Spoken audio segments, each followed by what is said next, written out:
Voilà la femme de Balthazar, la famille leur est grave. La femme de Balthazar, tout le monde a pitié d'elle. Tout le monde est en train de dire que son homme est infidèle, il a couché avec toutes les femmes. La femme de Balthazar sait que c'est lui-ci, son mari, a un site porno. Elle a un site quoi? Pour adultes. Où son mari enregistre les femmes avec qui il a des relations voilà, extra-conjugales. Ils filment, ils envoient, on regarde aux États-Unis. C'est seulement aux États-Unis que ces vidéos sont accessibles. Donc, quand il est parti l'arrêter, après avoir constaté qu'il recevait de l'argent qui venait un peu partout, ils ont cru que c'était la corruption, les enquêteurs. Voilà. Les enquêteurs équité guanériens ont compris que ce n'était pas ça. C'est d'ailleurs pour ça que ils ont enlevé tout genre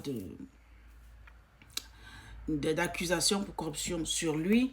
Et depuis que les vidéos ont été découvertes dans les ordinateurs, je ne sais pas qui s'est permis de poster ça. Ce qui est sûr, c'est que la Guinée équatoriale, vous avez prouvé que vous êtes vraiment incompétent. C'est ça qui est dommage.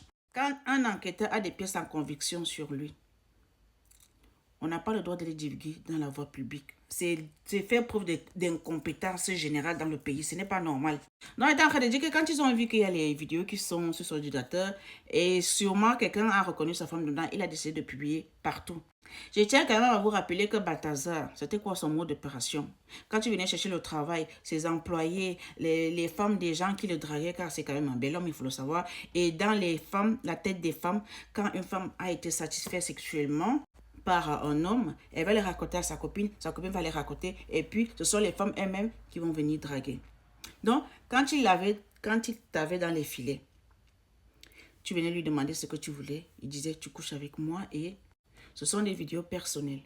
Je ne vais pas les poster. C'est comme ça qu'il expliquait à ses victimes. Car pour moi, c'est un pervers narcissique. Il faut vraiment être un pervers narcissique pour filmer une femme enceinte pendant que tu es en train de lui faire les choses pour adultes et vendre ses vidéos.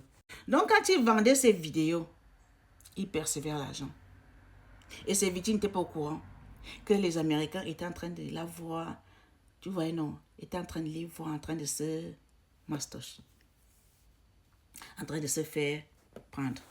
Ce qui m'a le plus étonné, c'est qu'il boit son pipi.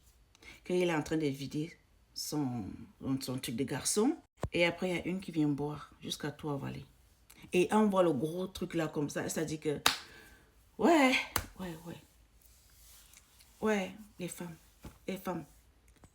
J'ai quand même une question à vous poser. Est-ce que vous pensez que la femme, malgré qu'elle savait tout, et que sa famille aussi sait tout, est-ce qu'elle peut partir?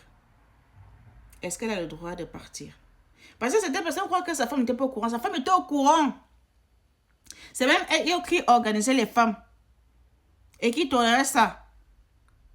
Donc, est-ce que vous pensez que sa femme doit partir du foyer ou elle doit rester? C'est que sur ma chérie, quand tu quittes là, non. Même moi, je vais être remplacée. On a ensemble, portez-vous bien.